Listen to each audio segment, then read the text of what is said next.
오늘의 마지막 한 랭킹은 수산업자의 문어발 인맥입니다. 자칭 수산업자 김모 씨의 검찰과 경찰, 정치권과 언론계를 향한 금품 로비 의혹이 점점 확산되고 있습니다. 가짜 수산업자에게 금품을 받은 인물, 또 그들을 연결해준 인물이 모두 유명 인사이기 때문인데요. 지금부터 이 사건 하나씩 짚어보겠습니다. 가짜 수산업자 김 씨, 금품 제공 어디까지 상당히 논란이 되고 있는데요. 구속된 가짜 수산업자는 일단 선동 오징어, 그러니까 선상에서 급냉시킨 오징어라고 합니다. 이 선동 오징어를 매매하는 사업에 투자해라 이렇게 지인들에게 얘기를 해서 사기 혐의로 지금 재판을 받고 있습니다. 그런데 청탁금지법 위반 혐의로 추가 입건이 됐는데 추가 입건이 된 이유가 현직 부장검사, 전 포항 남부경찰서장, 그리고 이동훈 전 조선일보 논설위원, 엄성석, TV조선, 앵커 등 여러 각계 인사들에게 고가의 중고차나 골프채, 스위스 시계 등 여러 금품을 제공했다는 혐의를 받고 있습니다. 그런데 오늘 이런 보도까지 나왔습니다. 김 씨가 박지원 국정원장에게도 수산물을 보냈다는 겁니다. 김 씨는 지난해 한 정치인의 소개로 박지원 국정원장을 만나 식사 자리를 가졌다. 자신을 체육계에서 활동하고 있고 수산업체, 인터넷 언론을 운영하는 사업가다 이렇게 소개를 했고요. 박지원 원장 등에게 수산물 선물을 전달했다 이렇게 밝히고 있는데 유재 변호사님. 네. 지금 일파만파예요, 그야말로. 예. 언론계뿐이 아니라 관계뿐이 아니라 지금 국정원장까지도 본인이 선물을 보냈다 이렇게 얘기를 하고 있는데 물론 저 선물이 어떤 건지 아직까지 정확히 알 수 없고 그렇기 때문에 저게 이제 청탁금지법 위반인지도 알 수 없지만 어쨌든 이 로비 의혹 굉장히 커지고 있는데 어떻게 보십니까? 예, 이게 로비 의혹이 자꾸 커져서 이게 불똥이 어디로 튈지를 지금 예상할 수가 없는데 네. 게다가 지금 이 관련 혐의에 연루된 분들도 뭐 부장검사, 경찰서장 그리고 언론인들 아니겠습니까? 이게 잘못하면 굉장히 큰 문제가 될 수 있을 것 같습니다.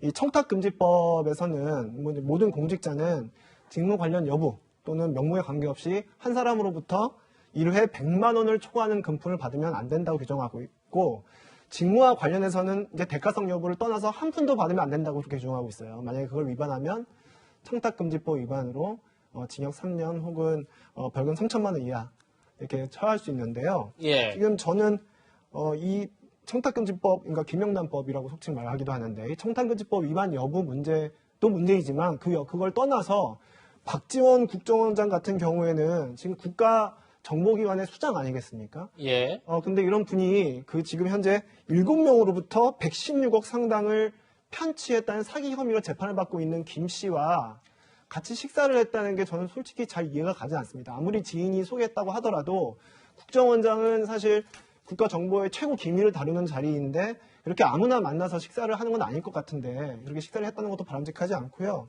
그리고 최근에 북한의 소행으로 지금 추정되는 우리 국가 주요 안보시설에 대한 해킹이 있었습니다. 그렇게 지금 현재 추정이 되고 있고 그래서 이제 우리의 군사 관련 기밀이 유출됐다는 게 지금 의심되고 있는데 이런 국가안보에 중대한 위기가 닥친 상황에서 국정원장이 지금 역할이 없어서 그런 비판도 있는 찰나에 작년에 지금 사기로 재판받고 있는 분과 같이 밥까지 먹었다니 저는 좀 납득하기가 어렵습니다. 예, 박지원 원장이 취임한 게 지난해 7월인데 그 7월 이전인지 이후인지 아직까지 명확하게 확인되지 않았다는 점을 밝혀드립니다. 네, 그리고 박 원장 측은 입장도 내놓았는데요.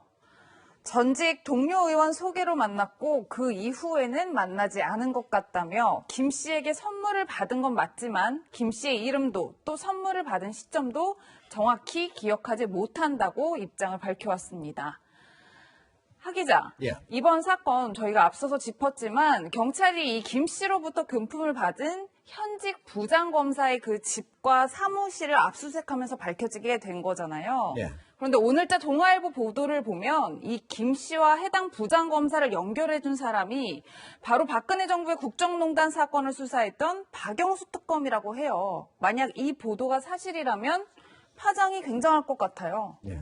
진술이 이렇게 나왔는데요. 그리고 또 심지어 뭐 같은 검찰청에서 근무한 적이 있다 이렇게까지 보도가 됐는데 제가 확인해 보니까 두 사람이 무려 21살 차인데 같이 근무한 적이 없어요. 제가 확인해 보니까. 그러니까 예. 이 사람의 진술이 과연 어디까지 맞는 건지 이건 좀 더 확인을 해봐야 될 것 같고 전체적으로 보면은 이제 116억을 이제 7명으로부터 돈을 이렇게 사기를 쳤는데 그중에 100억 이상은 두 사람한테 집중적으로 한 거예요. 자기가 잘 알고 지냈던 사람한테 한 거거든요. 그래서 그런 걸 보면은 대부분의 사기는 전혀 모르는 사람들 광범위하게 하고 지인들 여러 가까운 사람들한테 로비를 하는 거거든요. 그러니까 자기가 인맥이 그렇게 많이 있었다면은 그렇게 했을 텐데 그렇게 많은 지인, 광범위한 정계, 언론계 또는 뭐 검경 이런 데 많은 인맥을 가진 그런 어떤 사기범, 뭐 정관계 대단한 막 로비를 한 그런 사기범, 그런 사기범 같지는 아직 않습니다. 지금은 보면은 아직까지는 자범 수준의 사기범이 아닌가 이렇게 판단이 됩니다. 예, 김 씨의 진술을 어디까지 믿어야 되느냐 이런 문제제기를 했는데 그럼에도 가짜 수산업자 이 김 씨가 어떻게 검찰, 경찰, 언론 이런 각계 분야와 관계를 맺었는지 굉장히 그게 관심인데 네. 그 연결고리를 두고 이런 주장이 나왔습니다. 김 씨가 2016년 11월에 사기죄로 징역 2년을 선고받고 수감 중이었다고 합니다. 그런데 그 교도소에 언론인 출신 전직 정치인 A씨가 2017년 4월 공직선거법 위반 혐의로 수감이 됩니다. 그때 김 씨와 이 A씨가 만났고 김 씨가 A씨에게 접근해 교류했다. 그 이후에 김 씨가 출소 후에 자신의 재력을 과시하면서 A씨에게 교도소에서 만났던 언론인 출신 정치인 A씨에게 오징어 매매 사업 투자를 권유했고 A씨도 17억 5천만 원을 투자해서 사기 피해자다. 그리고 2019년 5월에는 A씨로부터 김무성 전 의원 형을 소개받아서 역시 오징어 사업 투자를 권유해서 김무성 전 의원의 형도 86억 5천만 원의 사기 피해를 입었다. 지금 이렇게까지 알려주고 있는데 유재 변호사. 예. 그러니까 결국 교도소에서 만들어진 인맥을 통해서 각계 인사들을 만나게 됐다. 네. 이걸 우리가 어떻게 봐야 되죠?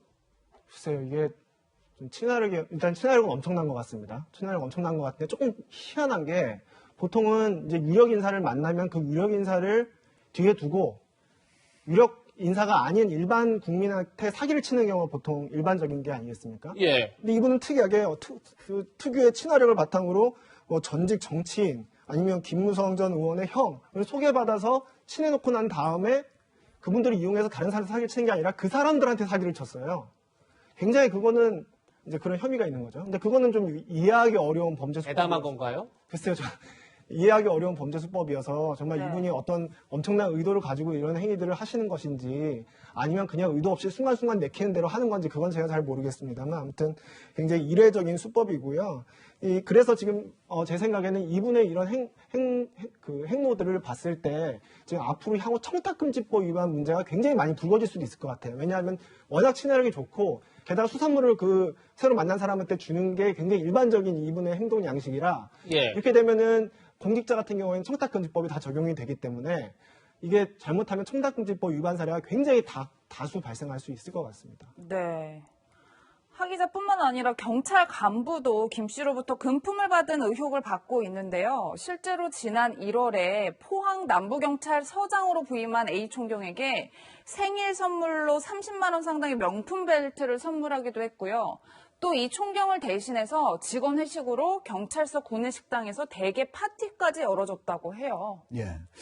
아마 이분이 이제 포항에 원래 사는 사람이거든요. 포항 사람들은 근데 그 친구들은 그동안 어디에서 뭐 했는지 잘 모른다고 해요. 왜냐면 처음에 한 몇 년 전에 자기가 법률사무소의 사무장이라고 해서 한 30명으로부터 1억 6천만 원을 사기를 해가지고 2년 동안 징역 산 적이 있었거든요. 그 다음에 이제 포항에서는 별로 없었는데 자기가 포항에서 무슨 트롤 어선을 수십 척 갖고 있고 심지어 뭐 1,000억대 유산을 받은 재벌 아들이라고 이렇게 하고 다니면서 사기를 쳤다고 하는데 어쨌든 포항이 자기의 어떤 그런 근거지여서 그랬는지 포항에 서장이 오자마자 바로 그 사람한테 접근을 해가지고 저렇게 구내식당에서 전체 휴식을 하는데 거기다가 러시아산 최고급 이름도 저도 잘 안 들어봤는데 최고급 박달 대게를 많이 갖다 줬다고 그래요. 예. 그거는 뭐 그래서 이제 같이 먹기도 하고 거기 아까 지금 보시면 알겠지만 몽블랑 벨트도 선물하고 갑자기 와가지고 선물 놓고 가니까 돌려주기도 하고 이렇게 했다고 하는데 저분의 방식이 자기가 여러 사기를 쳤을 때 만약에 내가 그것이 고소고발이 될 수도 있고 막 그러지 않습니까? 검찰도 가고 경찰도 된가? 그러니까 자기가 그런 사람, 그런 거에 대비해서 아, 경찰과 검찰은 꼭 사귀어둬야 되겠구나. 몇몇은 이런 생각들을 했던 것 같아요. 특히 그래서 포항에 온 서장이니까 예. 바로 접근했던 그런 상황인 것 같습니다. 네. 네, 이 서장은 오늘 말씀하신 것처럼 고가의 벨트는 다시 돌려줬고 그리고 대게값의 일부는 본인이 치렀다 이렇게 밝힌 점도 같이 밝혀드립니다. 네. 그럼에도 김 씨 지금 고급 펜션에서 지인들에게 성접대를 했다 이런 지금 진술까지 한 것으로 알려져 파장이 더 커지고 있는데요. 최지문 교수님, 글쎄요 이 사건 어디까지 번질지 모르겠지만 지금 어떻게 전망하고 계십니까? 그러니까 지금 말씀하신 것처럼 그 펜션 같은 경우에 마치 그 김학의 사건을 보는 것 같아요. 윤준청 씨가 김학의 전 차관 데려다가 막 성접대했잖아요. 똑같은 예. 상황으로 보여요. 그러니까 이건 진술입니다만 의혹이 있는데 하루에 100만 원은 펜션을 빌려서 지인들을 불러가지고 파티하고 거기 성접대까지 했다는 거 아닙니까? 아니, 제가 볼 때는 이게 모든 게 사실이라고 하면 상당히 저질이 나쁘고 본인의 입속을 채우기 위해서 뭐 수단 방법 가리지 않는 것 같아요. 제가 볼 때는 이게 이제 여기서 끝날 거냐. 지금 보면 여야 정치인 할 것 없이 포항 그 경찰서장 소개해 준 사람은 또 국민의힘 소속 의원이라고 알려지고 있어요. 이게 보니까 국정원장 얘기 나오죠. 뭐 김유성 전 의원의 형도 나오죠. 이거 이제 언론계도 나오죠. 이게 자기가 원하는 모든 사람, 자기가 돈을 버는데 필요한 모든 사람이 사기치는데 필요한 사람들은 다 연결돼 있기 때문에 앞으로도 더 많은 의혹이 나올 수 있다. 다만 하종대 기자 얘기하셨듯이 이게 예. 어느 정도까지 진실성이 있느냐 하는 부분은 검증이 필요한 상황이라는 생각은 듭니다. 네. 네. 아직까지 김 씨의 진술이라는 점 한번 짚어드리고요. 세 분과는 여기서 인사드리겠습니다. 고맙습니다. 감사합니다.